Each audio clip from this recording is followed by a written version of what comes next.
brand ខ្មែរសិតតែ brand ខ្លាំងហើយនេះវាត្រូវនឹងទស្សនៈដែលខូចសេដ្ឋីមកពីរៀននៅស្រុកគេខ្ញុំថាមកវិញខ្ញុំទៅជំរុញម្ចាស់ជីវកម្មនេះឲ្យធ្លោឡើងព្រោះ brand ខ្មែរមានផលិតផលល្អណាស់ថ្ងៃនេះសូម feedback ចេញពីបេះដូងម្ដងចាក់ស្មីនមុននេះផលិតផលដែលខ្ញុំទទួលបានពីខ្លួនឯងនេះគឺឲ្យខ្ញុំអនុញ្ញាតឲ្យខ្លួនឯងទៅបង្ហាញនៅសក្តានុពលរបស់ខ្ញុំព្រោះខ្ញុំចង់ចែករំលែកក្តីស្រឡាញ់ចែករំលែកអ្វីដែលខ្ញុំបង្កើតឡើងក្នុងជីវិតរបស់ខ្ញុំមានអារម្មណ៍ថាខ្ញុំរីកចម្រើនទៅកាន់មនុស្សស្រីជាច្រើននឹងយូរហើយប៉ុន្តែឥឡូវនេះខ្ញុំមានឱកាសចែករំលែកខ្ញុំមានឱកាសអាចធ្វើវីដេអូចែករំលែកគឺជារឿងមួយដែលខ្ញុំសប្បាយចិត្តខ្លាំងមែនតើនៅពេលដែលវីដេអូខ្ញុំចេញមួយខ្ញុំពិតជារំភើបមានអារម្មណ៍ថាខ្លួនឯងធំជាងមុនអស្ចារ្យជាងមុនល្អជាងមុនអរគុណមែនតើនៅជ្រើសរើសខូចមកជួបមែនថលេខរៀងទី2ថ្ងៃហ្នឹងសូមនិយាយអារម្មណ៍ពិតបន្តិចជាការពិតខ្ញុំធ្វើ business នេះវាជិត20ឆ្នាំហើយយើងដឹងថាសម័យកាលយើងផ្លាស់ប្ដូរកាលមុនយើង offline ឥឡូវភាគច្រើនគេនិយម online ហើយខ្ញុំពិតជាចង់ផ្លាស់ប្ដូរថាតើធ្វើម៉េចដើម្បីឲ្យវាទៅនៅក្នុង social media មានគំនិតចង់ធ្វើហើយគិតហើយដឹងថាត្រូវធ្វើម៉េចប៉ុន្តែធ្វើអត់ចេញ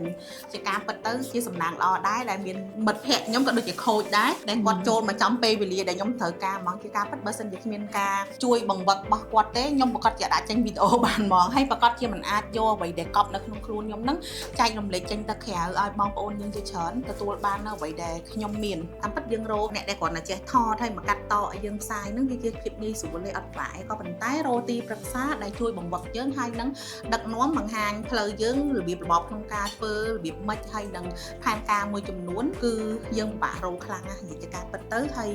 plan ខ្លះខ្ញុំគិតដល់5ឆ្នាំហើយតែធ្វើអត់ចេញទេតែដល់ពេលយើងមានទីប្រឹក្សាមាន coach មាន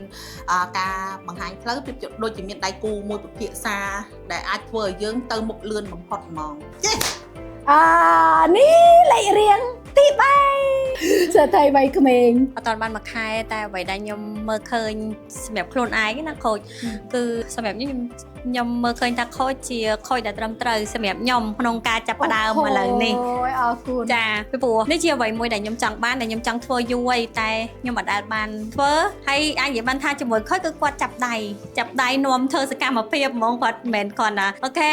គួរធ្វើនេះតែប៉ុណ្្នឹងឯងអត់ទេគឺគាត់នាំទៅធ្វើឲ្យចេញជាសកម្មភាពចេញជាលទ្ធផលដែលយើងចង់បានហ្មងហើយខ្ញុំស្រឡាញ់ជាងគេគឺកន្លែងមួយដែលខូចតែរំលឹកគ្រឿង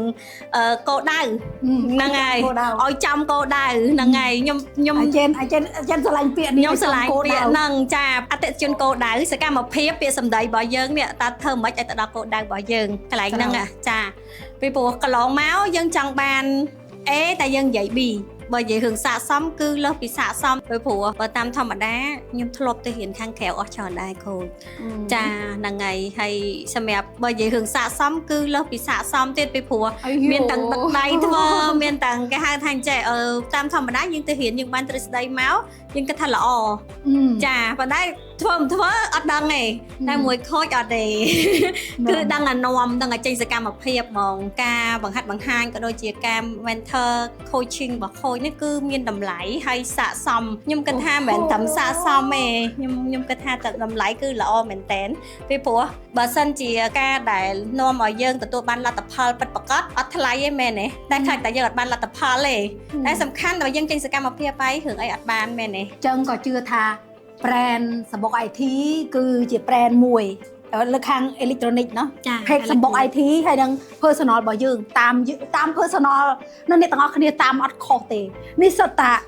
ខ្ញុំហ៊ាននិយាយថាសុទ្ធតែមាសទាំងអស់សុទ្ធតែមានមាសម្ចាស់អាជីវកម្មកូនខ្មែរប៉កែណាហើយគិតព្រមមកអយមកចែកតាមមកលៀបនៅណា personal របស់ខ្ញុំនៅ